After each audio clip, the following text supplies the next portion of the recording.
Novak Djokovic régale sur tous les terrains, une démonstration à Wimbledon face à Holger Rune et une conférence de presse très puissante avec un message fort à faire passer, le tennis serait en déclin.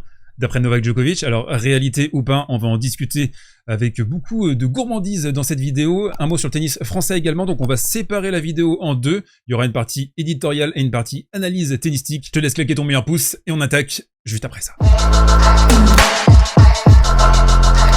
Alors, on a un pavé César, donc installe-toi, mon très cher Goat, mets-toi ton petit café, tranquille, voilà, on se pose, on va se détendre aujourd'hui dans cette vidéo, donc on va lire cette conférence de presse de Novak Djokovic, je vais réagir au fur et à mesure à ce qu'il a dit, parce qu'il me semble qu'il a soulevé énormément de points qui sont intéressants, qui sont pas forcément toujours bien compris par certaines personnes, malheureusement.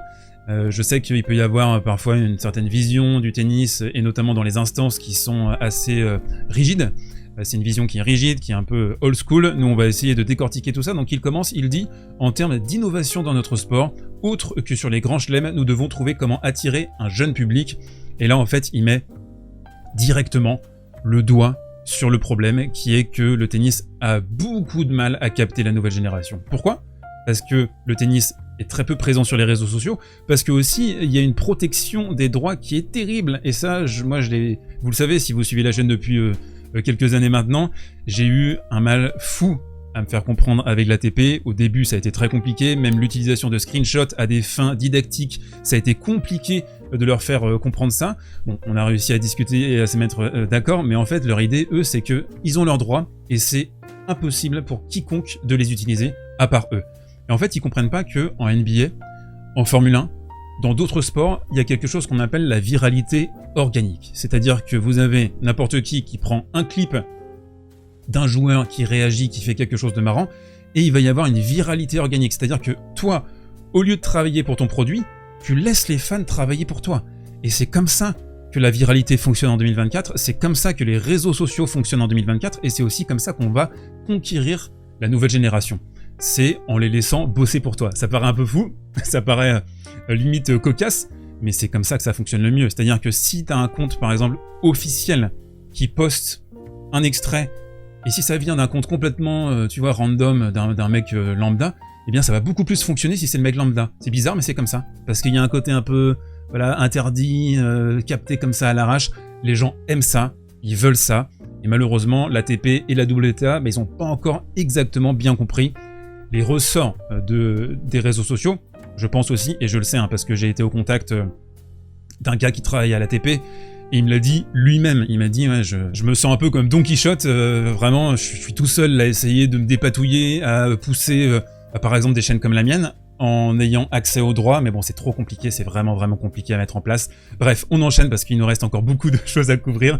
D'un côté, dit-il, le tennis occupe une bonne place, mais d'un autre côté, quand on regarde la Formule 1 par exemple, on va y revenir d'ici quelques instants, et ce qu'ils font en termes de marketing, en termes de croissance du sport, en termes de courses autour du monde, et à quel point ils sont populaires. Donc la Formule 1, là, ils se sont installés aux États-Unis, ils ont vraiment développé à fond, en masse, le business aux États-Unis. Il me semble qu'il y a 3 grands prix, vous me corrigez, je suis pas à la Formule 1 assidûment, mais il me semble qu'il y a désormais une concentration de grands prix aux États-Unis qui est un marché ultra puissant, ultra fort dans le sport. Ça, on le sait.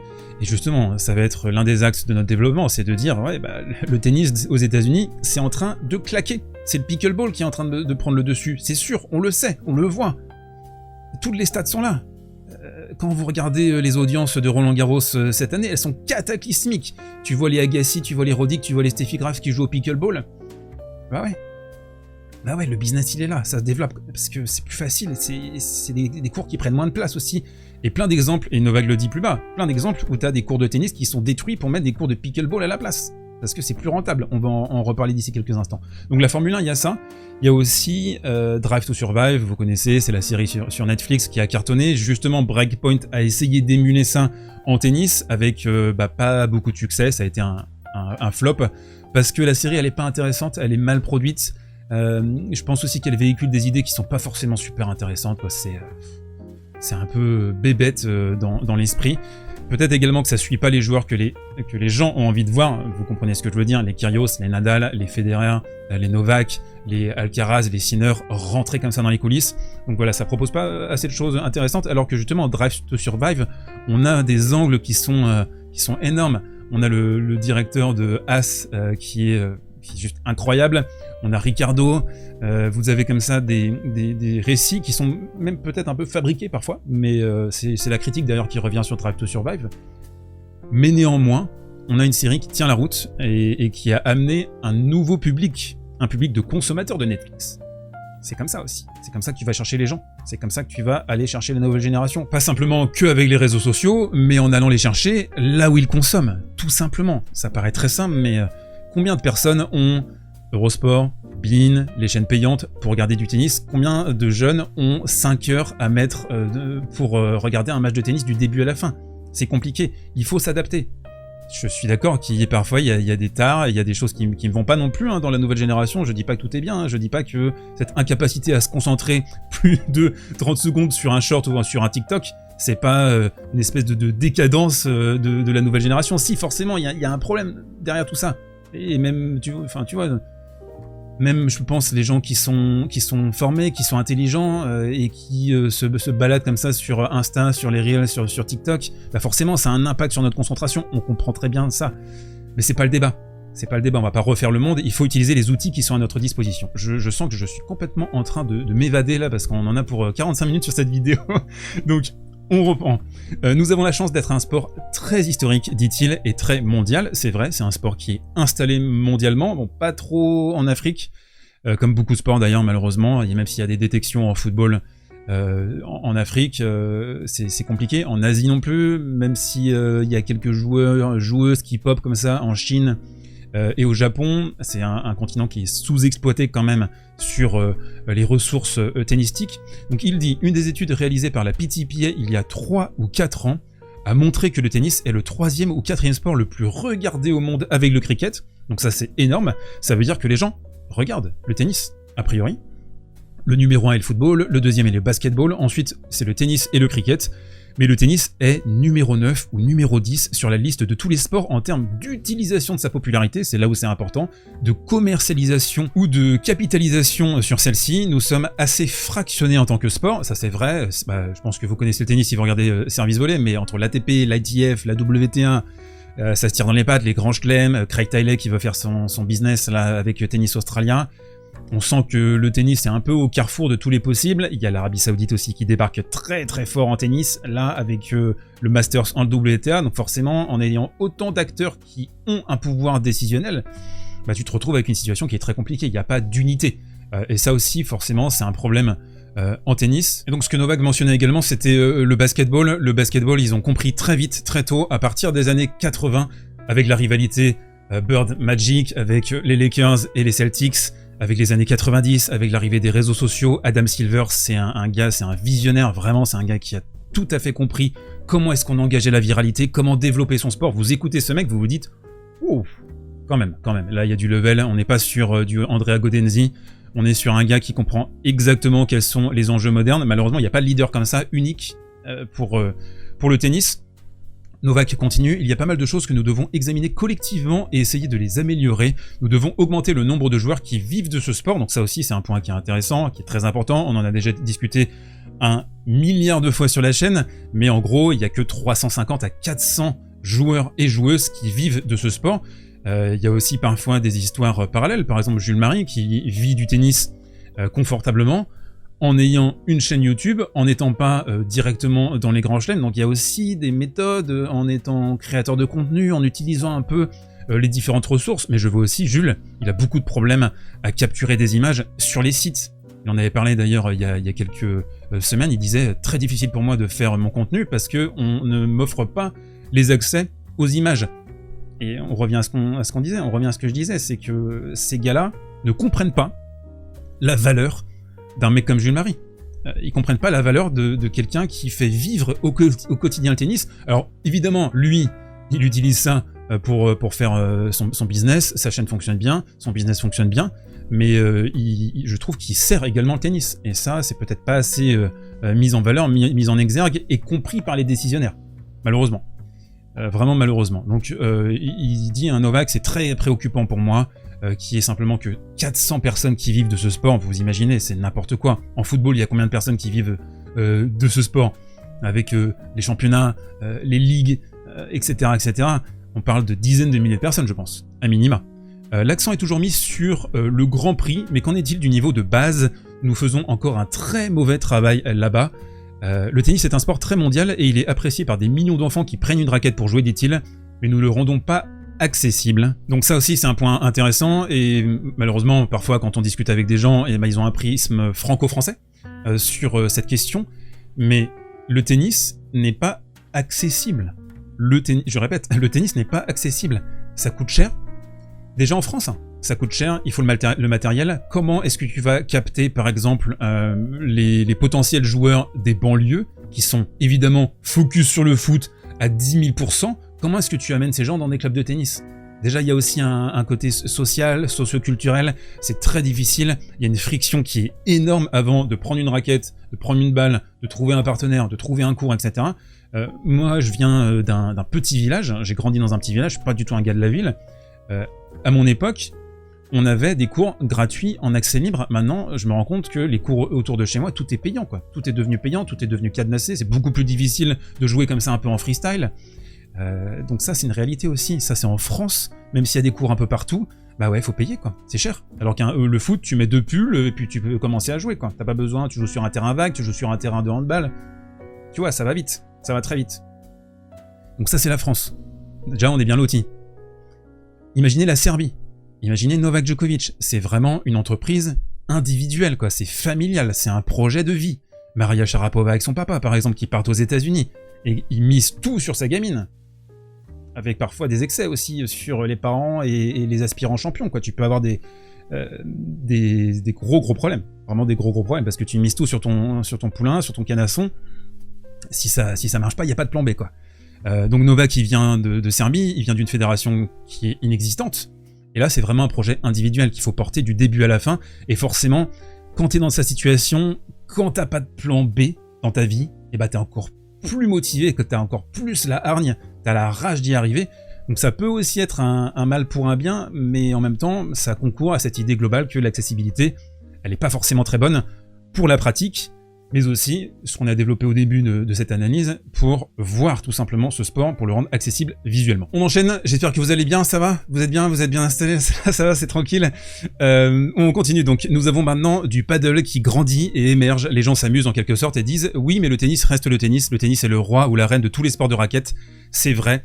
Alors ça, je voudrais revenir là-dessus, la condescendance qu'ont certaines personnes qui sont fans de tennis, qui viennent du tennis par rapport aux autres sports de raquettes, parfois moi ça me rend fou, quoi. La condescendance, quoi. De regarder de haut, de se dire ouais, le pickleball, le paddle, jamais ça battra le tennis est le sport roi, etc. Ça c'est typiquement la vision qui va nous mener droit dans le mur, c'est typiquement la vision de caciques, de gars déconnectés du réel, parce que les choses sont en train de bouger, les choses sont mouvantes, vraiment, le tennis, je le dis, je le répète, est en danger. Vraiment, c'est un sport qui est légèrement en déclin, en tout cas qui est sous-exploité. Voilà, c'est à minima ce qu'on peut dire. Au niveau des clubs, dit Novak, le tennis est en danger. Bon, lui, voilà, il est d'accord avec ça. Si nous ne faisons rien, globalement ou collectivement, contre le paddle et le pickleball aux États-Unis, ils vont convertir tous les clubs de tennis en paddle et pickleball parce que c'est plus économique. On en a parlé il y a quelques instants. Vous disposez d'un cours de tennis, vous pouvez construire 3 cours de paddle sur un seul cours de tennis, faites le calcul simple, c'est tout simplement beaucoup plus viable financièrement pour le propriétaire de club d'avoir ces cours. Je veux bien votre avis dans les commentaires hein, sur ce qu'on vient de développer là, pendant de longues minutes. Qu'est-ce que vous pensez de l'état du tennis? Est-ce que c'est un sport qui est en déclin selon vous? Est-ce que vous avez du mal à voir le tennis? Là, je suis désolé, hein, Wimbledon, il y a quand même un petit peu du mal à faire l'événement, à créer l'événement, je trouve, particulièrement en France. Parce que voilà, il y a l'Euro en frontal, il y a la Tour de France, il y a l'actualité politique qui a pris, j'en bégaye, je bégaye, l'actualité politique qui a pris énormément et à juste titre d'intérêt chez les gens, donc forcément Wimbledon c'est un peu arrivé après. On termine hein, sur les déclarations de Djokovic par rapport à quelque chose qui est à mon sens, un peu plus problématique. Alors déjà, j'ai bien aimé la titraille de l'équipe. Les drôles de déclarations de Djokovic à Wimbledon, j'aime bien. Donc il a développé sur une idée, par contre, où je trouve ça un peu farfelu. Vous allez me dire ce que vous en pensez. La seule chose que je pense, c'est qu'il serait peut-être bon d'envisager d'avoir les premiers tours qui pourraient se jouer au meilleur des 3 sets. Et là, Novak, le dérapage, Novak, nolé. Puis on passerait au meilleur des 5 sets à partir des 8e ou des quarts de finale. Ce n'est que mon avis, les matchs en 5-7, je pense, c'est ce qui excite à la fois les joueurs et le public. La plupart des gens aiment voir ça. Alors, évidemment, c'est une mauvaise idée. Ce serait terrible qu'on bascule là-dessus parce que ça voudrait dire aussi qu'on pourra plus comparer les palmarès, on ne pourra plus comparer dans l'Air Open le nombre de matchs, le nombre de sets, les victoires, plus rien n'aurait de sens finalement. Déjà le fait d'avoir enlevé les finales en Masters 1000 qui se disputaient en 3 sets gagnants et de les avoir passés en 2 sets gagnants, on a modifié certaines choses. Là, d'avoir passé les Masters 1000 sous 12 jours, pour moi ça n'a plus rien à voir avec le format sur une semaine. On l'avait développé ça sur la chaîne il y a quelques semaines. On a modifié la structure du Masters 1000. Donc la comparaison des palmarès, déjà, sera beaucoup plus difficile à établir. Si on fait ça pour les grands chelems, je pense qu'on va droit dans le mur. Et c'est la conclusion de cette partie. Vous l'avez bien compris, l'équilibre, il est très subtil. Il faut conserver ce qui fait l'essence de ce sport. Il faut réussir à éduquer les gens au tennis. C'est un sport qui a de la friction, que ce soit pour la pratique. C'est dur de se mettre au tennis et de commencer à jouer, à pratiquer, à commencer à se faire kiffer avec un bon niveau.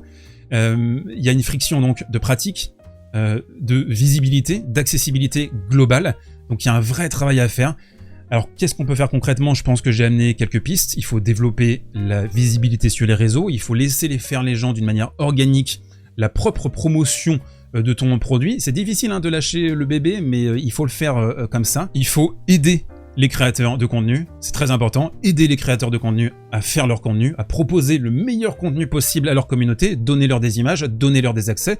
On a mentionné ce qui se passe avec Jules Marie, et en fait je me rends compte que sur tout l'ensemble là de cette séquence, je suis d'accord avec Patrick Mouratoglou.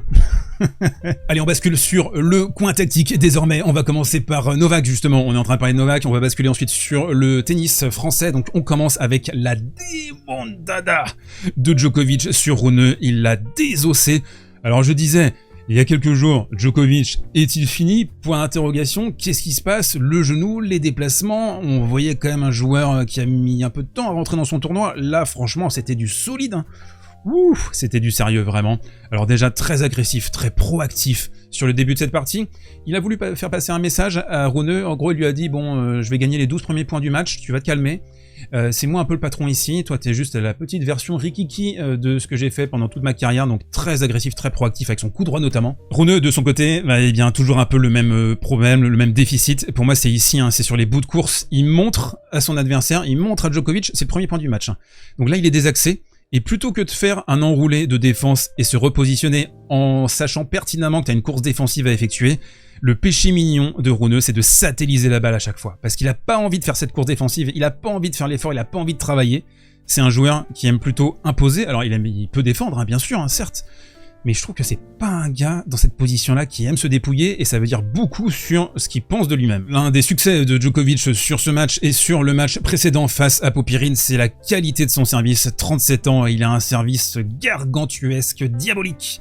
Là, donc, précision chirurgicale pour toujours en plus sur les points importants. Là, par exemple, il troll un peu, il mène 5-3, il mène 0,40 sur le service de Rune, il va troller, il va d'ailleurs se faire un petit peu peur, mais dès qu'il en a besoin, il arrive à activer le service, mais dans une zone impossible à retourner, c'est vraiment devenu quasiment un serve-bot, plus, amélioré. On a eu un petit moment sympa, forcément, qui dit match de Djokovic, dit Annie Crush avec le public, il y a toujours un peu de sauce, un peu de drama, c'est ça qu'on aime avec Novak. Alors il est parti aux toilettes à 3-2, manifestement il en avait gros, et ensuite quand il est revenu, là, il y a eu une partie des fans qui n'étaient pas contentes de cette absence, et donc Djokovic a écarté les bras comme ça, et il s'est pas contenté de ça, il a fait des petites grimaces également, donc en fait Djokovic, dès qu'il a trouvé un ennemi dans le public, ou une dizaine de personnes comme ça, là c'est un power-up pour lui, donc il passe en mode Super Saiyan. Plus sérieusement, dans le mi-temps de la deuxième manche, Djokovic qui a été remarquable dans la neutralisation, ça paye pas de mine. C'est pour ça aussi que Novak, c'est pas toujours un jeu giga spectaculaire, tu le vois pas tout de suite où est le génie, et je suis d'accord avec ce que Matt Wilander a dit d'ailleurs sur Novak, il a dit c'est un gars en fait... Au début, tu comprends pas forcément ce que tu vois, et même encore maintenant, je pense qu'il y a certaines personnes qui sont hermétiques à son style, c'est parce que Novak, il va faire ça. 1, 2, 3, 4, 5, 6, j'avance, volée courte, ça n'a l'air de rien comme ça, mais tous les coups sont justes, toutes les zones sont justes, la longueur est juste, et c'est impossible pour l'adversaire d'imposer son jeu dans ces conditions. Ah oui, et sinon, le genou, je pense, sans trop m'avancer, que ça va. ça va. Pour finir, on va balayer nos Français. Alors, clap de fin pour les Français. Humbert, Fils et Perica ont perdu. Mais un petit mot quand même sur Hugo Humbert qui, je trouve, a fait un match fabuleux à partir de la deuxième manche. Alors, il disait ensuite en conférence de presse: j'ai compris dans le milieu de la deuxième manche que j'étais capable de le battre. Alors c'est un peu dommage, il aurait fallu avoir ce mindset dès le début de la rencontre, mais franchement, des retours télescopiques. Il a frustré Alcaraz qui savait plus trop où donner de la tête. Malheureusement, il a perdu quelques points essentiels. Voilà, c'est les moments chauds comme ça qu'il a pas forcément toujours bien géré, mais je trouve qu'il a fait une grosse perf, vraiment très emballante. Fils, de son côté, qui a été breaké 9 fois sur ce match. Alors c'est beaucoup trop, 56% simplement derrière sa première. C'est une stat qui est famélique. Ça veut dire à peine un point sur 2 derrière ta première, très difficile. Et il a eu du mal dans des conditions qui sont humides. On a les toits. En gros, donc la balle, là, quand elle rebondit, elle fuse, elle accélère. Et ça, ça a poussé Fils énormément à la faute. Il a pondu, tenez-vous bien, 66 fautes directes sur ce match, avec beaucoup de scories côté revers. On sait que c'est le côté qui est friable, mais là, ça a vraiment explosé dans tous les sens. Et en plus, demi-nord de son côté, c'est un jeu d'extraction de fautes. Néanmoins, on retiendra une belle phase. Il était mené 2-7, 1 break, et je trouve qu'il a fait du beau boulot, un bon travail pour gratter cette troisième manche avec pas mal de modulation sur son revers.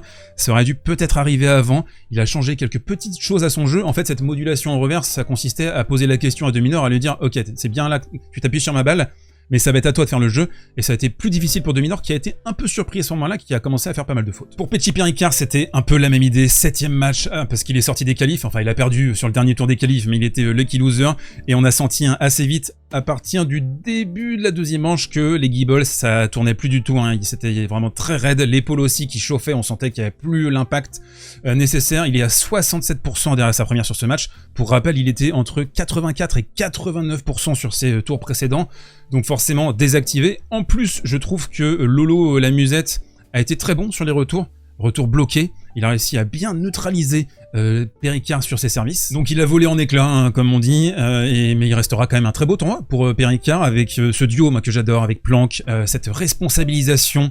Vraiment un super coach, super coach, un gars qui a observé avant d'agir. C'est un profil qui est très très particulier, Péricard. Donc construire une carrière, amener un joueur au sommet, c'est le projet, c'est notre projet de Planck, et c'est très bien fait. Franchement, c'est très bien fait. On critique quand les choses sont mal faites, il faut dire aussi quand c'est bien. Et donc ce duo Planck-Péricard, c'est très bien, on les attend sur le dur US. On se termine, mes petites beautés, avec le coin prono sponsorisé par les Winamix de Winamax qui m'accompagnent sur l'ensemble de la quinzaine à 20 Bledon. Vous l'avez bien compris, vous avez un lien dans la description, jusqu'à 100 € de free bet pour toute première inscription sur le site de Paris Sportif de la Leyenda. Il est très tard, je commence à bafouiller. Donc je vous attends sur ce site, vous avez le lien. Offre exclusivement réservée aux adultes, c'est très important. Ne pariez pas si vous avez 17 ans et 320 jours par exemple. Attendez, restez chill, relax. Donc nous avons le début des quarts de finale demain déjà. Yannick Sinner versus Danil Medvedev, la Danilade. 1,22 pour Yannick Sinner, 4,40 pour Medvedev. Sinner qui est largement favori, et j'ai envie de dire normal, parce qu'il est sur une série de victoires assez folle. Il dégage une sérénité, une confiance dans son jeu qui est indébordable. Il peut avoir des petits moments où ça flotte, par exemple dans le 3e set contre Shelton, où c'est un peu moins bien, mais globalement quand même, il assure un niveau, il assure le service après-vente avec son service, avec son impact, avec sa longueur, avec son déplacement. C'est assez fantastique. Il va falloir que Medvedev sorte une masterclass, une classe des maîtres pour le désactiver, en étant peut-être aussi agressif que ce qu'il a montré sur les 2 premiers sets lors de la finale de l'Open d'Australie. Ça peut être un axe. Il en a parlé d'ailleurs en conférence de presse de ça, comment battre ce genre de joueur. Un joueur comme Yannick Sinner qui est en pure chaleur. Et l'autre quart de finale concerne Carlos Alcaraz versus Tommy Paul. Alors là, c'est à sens unique aussi. Voilà, les books voient une demi-finale Sinner-Alcaraz qu'on avait prédit déjà avant le début du tournoi. Attention quand même, nonobstant, Tommy Paul, il a le jeu, il a ce petit revers bien rasant, fusant, pour éventuellement gêner Alcaraz. Alors il faudra réussir à le faire sur 3 sets. Avoir ce jeu offensif, c'est le plan de jeu pour battre Alcaraz. À la régulière, c'est de l'acculer, de l'agresser. Mais on a vu Hugo Humbert, il n'a pas réussi à appliquer ça sur 3 sets, c'est très difficile. Carlos Alcaraz en plus qui est très clutch, vraiment clutch quand ça compte. Mais ça pour moi c'est typiquement le match où Carlitos peut éventuellement lâcher son petit set. Donc je vois un Sinner Alcaraz en demi-finale. Donnez-moi votre pronostic dans les commentaires. J'espère que cette vidéo vous a plu. Je vous retrouve très vite pour de nouvelles aventures. Ça fait plaisir de faire un format comme ça un peu plus discussion, à la cool, tranquille, à la fraîche, décontracté.